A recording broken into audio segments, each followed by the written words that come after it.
Hello friends, అందరూ ఎలా ఉన్నారు? ఇవాళ నేను మీకు ఒక మంచి టిప్‌తో ముందుకొచ్చేసానండి. మన పూజ అంతా అయిపోయిన తర్వాత పూజా సామాన్లు తోమేసరికి మనం కొంచెం చాలా కష్టపడతామండి.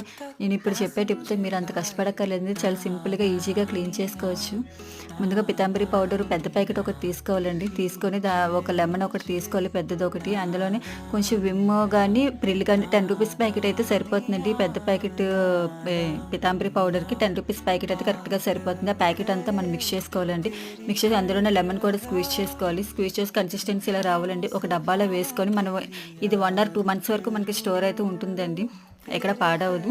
మనకి ఎప్పుడు కావాలంటే అప్పుడు మనం పూజ సామాన్లు తోముకున్నప్పుడు కొంచెం గిన్నెలో వేసుకొని చూడండి, నా బిఫోర్ సామాన్లు ఎలా ఉన్నాయో ఇలాగ ఒక స్క్రబ్ అనేది పెట్టుకోవాలండి. స్క్రబ్ పెట్టుకొని ఇలాగ క్లీన్ చేసుకోండి. క్లీన్ చేసుకొని మీకు తర్వాత ఆఫ్టర్ క్లీనింగ్ తర్వాత చూపిస్తుంది చూడండి, ఎంత బాగున్నాయో. అసలు మొత్తం అంతా జిడ్డు అంతా వదిలిపోయి తెల్లగా తలతలగా మెరిసిపోతున్నాయండి. మీకు ఈ టిప్ నచ్చితే ఫాలో అయిపోండి. Please subscribe.